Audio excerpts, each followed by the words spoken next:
Parang a feather in her cap. Kasi although hindi naman ito naging aim niya kung bakit siya pumasok ng pag-artista, pero daw sa lahat ng contemporaries niya, si Marian yung isa sa mga hindi pa nabibigyan ng award. Oo nga. No?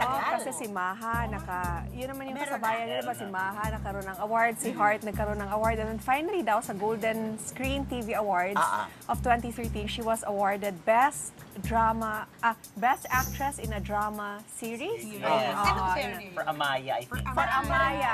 Parang napakahuli na nito para sa isang Marian Rivera. No? Kasi marami na rin naman siyang napatunayan. Correct. Kaya lang talagang sadya siguro na matitindi yung kalaban niya ng mga nakaraang taon. At saka yung mga proyekto, hindi naman talagang heavy drama or hindi. No, and I remember Amaya really did well. Yes. Diba? At saka production. Mahal daw ng mga costume na yun. Sabi ng mga Tsaka stylist. location Kita mo, pa lang. makikita mo yung halaga na ginagastos doon sa pinanonood mo. Correct. At saka siguro for an artist, commercially successful, gusto mo rin critically acclaimed, diba?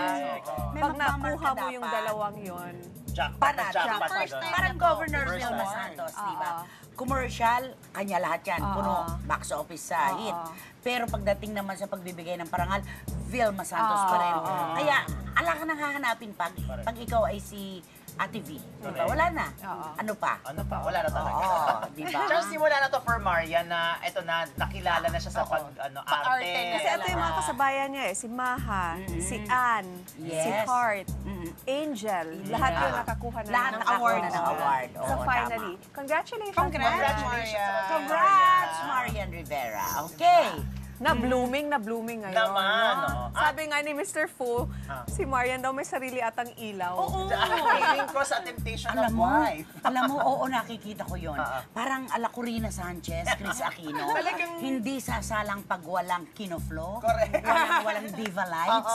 Alagang-alaga kitang-kita mo eh. Correct. At sa history ng mga teleserye na nagsuot ng wig ang mga artista. Ito daw pinakamaganda na bagay. Magandang wig dahil hindi halata. Alam mo, pag nakikita ko siya sa shop ni Bambi Fuentes, isa lang nasasabi ko, napakagandang bata. Maganda siya. Ang ganda na mukha. Maganda siya. Tama lahat. Yung mga materyales puertes, ilong.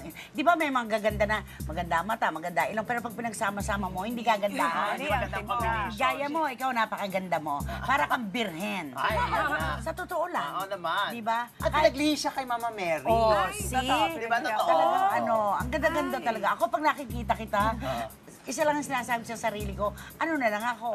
Ay, naku, mga naglalaki ang issue po. At showbiz balita ngayong gabi, susunod at tutukan lamang po. Magbabalik agad ang Latest!